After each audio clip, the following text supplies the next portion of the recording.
Hello, welcome to my channel, and in today's video we shall be looking at essentials of a valid contract. And first of all, we shall look at an offer. An offer is an expression of readiness to contract on the terms specified by the offer, which if accepted by the offeree will give rise to a binding contract. Generally, the offerer, that is the person who makes the offer to the offeree, that is the person to whom the offer is made. Then we have types of offers. We have a counter offer. This is a reply to an offer whose effect is to vary the terms of the original offer. It is in fact an offer in itself which operates as a rejection of the original offer. Then we have a cross offer. This is where, for example, A offers his property to B, and B, without knowing about A's offer, also offers to buy from A. Each of these offers is a cross offer of the other, and therefore no contract can result from them alone. We also have conditional offer. This is an offer made subject to a condition, for example, to be accepted in a specified time. Then we have rules governing offers, or characteristics of a valid offer. An offer may be made orally, in writing, or by conduct. A contract can be made orally, that is, can be an expressly spoken statement, or be made in writing or implied, that is, people's reaction in certain circumstances can be classed as an offer. So that is the meaning of implied. It depends on how you're acting. Then the offer must be firm and final.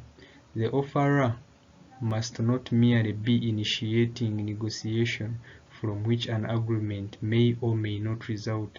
He must be prepared to implement his or her promise if such is the wish of the other party. Then we have another point. An offer can be made to an individual, group of persons, or the public at large. The leading authority on these points is the case of Khalil versus Carbolic Smokeball Company of 1893. The defendant company, and remember the defendant is the one who is sued, and the plaintiff is the one who sues. So the defendant company advertised in the newspaper that it had manufactured a drug called Smokeball, and that it was prevention against influenza. So the defendant promised that it would offer £100 to anyone who caught influenza after using it in accordance with certain conditions. And so the defendant also stated that a sum of £1,000 had been deposited with the bank to show sincerity in the matter. Relying on the advert, the plaintiff is the person who sues.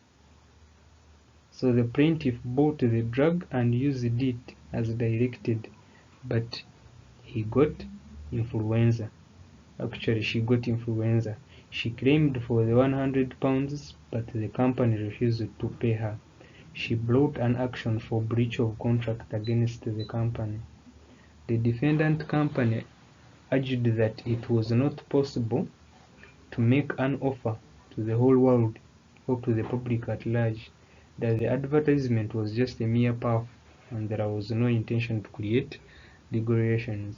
However, it was held that the defendant's act of depositing £1,000 with their bank was to show their seriousness in the matter, and as such the advert could not be referred to as a mere puff, but it was an offer intended to be acted upon, and as such creating binding obligations on the defendant. And the defendant could not deny liability because this was a general offer. An offer can be made to the whole world and accepted by anyone who comes forward and performs the conditions, even without prior notification of acceptance.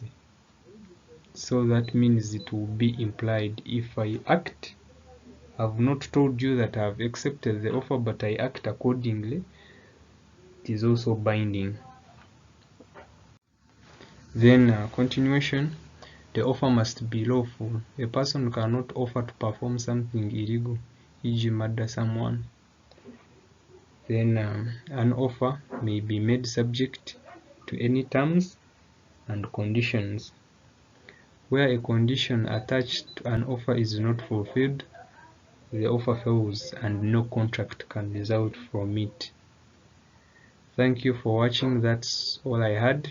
Please endeavor to subscribe, comment, like, and share with your friends. Thank you.